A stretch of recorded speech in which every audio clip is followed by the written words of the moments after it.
ये दुआ कसरत के साथ करनी। इसी तरह रमज़ानुल मुबारक के आखिरी अशरे में एक और अमल बड़ी खुसूसियत वाला है, और वो है सदक़ातुल फ़ितर, जिसे ज़कातुल फ़ितर भी कहते हैं, फ़ितराना भी कहते हैं, सदक़ातुल फ़ितर भी कहते हैं।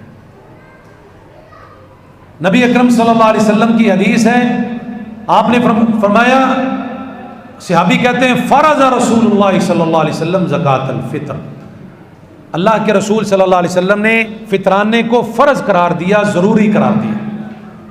और ये हर आकिल बालिग घर के तमाम अफराद की तरफ से देना होता है, यहाँ तक कि अगर कोई बच्चा ईद से पहले पैदा हुआ है, ईद नमाज से पहले, तो उसका भी फ़ितराना अदा करना होता है।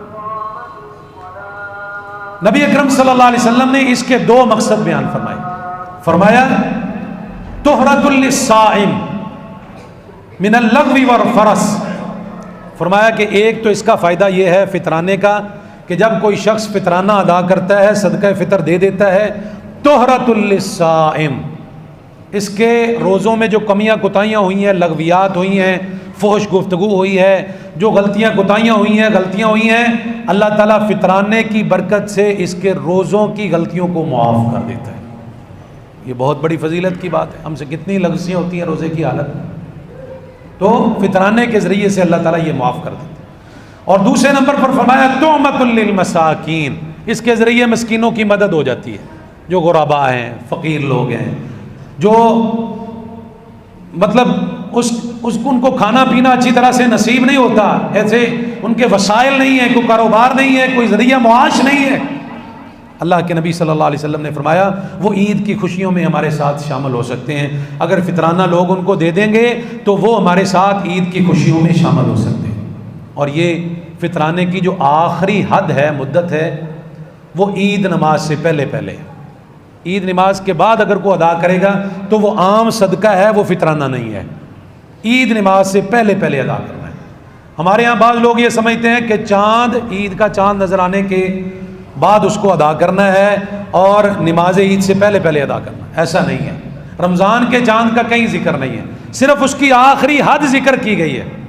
तो मेरे भाइयों, ये आखिरी अशरे में अगर अदा कर दिया जाए तो ज़्यादा बेहतर है, इसलिए कि जिन लोगों ने अपने कपड़े ख़रीदने हैं, जूतियाँ ख़रीदनी है, अगर वो मिस्कीन हैं, फ़ुक़रा में हैं, तो अगर हम उनको आखिरी अशरे में अदा कर देंगे तो वो अपने तमाम मामलात अच्छे तरीके से ईद की खुशियों में हमारे साथ शामिल हो सकते हैं।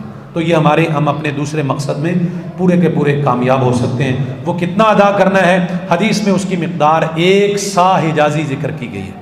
सा अरब का एक ख़ास पैमाना था, जिस तरह हमारे यहाँ दूध के पैमाने इस्तेमाल होते हैं, 2 किलो वाला डब्बा, किलो वाला डब्बा, आधा किलो वाला डब्बा, इसी तरह अरब में पैमाने इस्तेमाल होते थे। वो खजूरों को तोला करते थे, एक नाप उनके पास होता था, खजूरों उसको अंदर डाल लेते, वो जैसे हमारे यहाँ किलो का पैमाना, वो कहते थे हमारा 1 सा हो गया। तो 1 सा अगर हदीस का हम लें, उसकी पैमाइश उलमा ने की है, तो वो तकरीबन हमारे हिसाब से 2.25 सेर बनता है। जो पहले सेर का हमारे यहाँ पैमाना था, किलो और है, सेर का पैमाने के हिसाब से वो 2.25 सेर बनता है वज़न। और आज अगर हम गंदम खाते हैं, अमूमी तौर पर अगर कोई गंदम का फ़ितराना अदा करना चाहे तो 2.25 सेर की कीमत तकरीबन 300 के लगभग बनती है। 300 से कुछ रुपए ऊपर अदा कर दिए जाएँ तो ये ज़्यादा बेहतर और ज़्यादा अफजल औला है। इसलिए ये भी हमने इंशाअल्लाह आखिरी अशरे में अदा करना है। और इसी तरह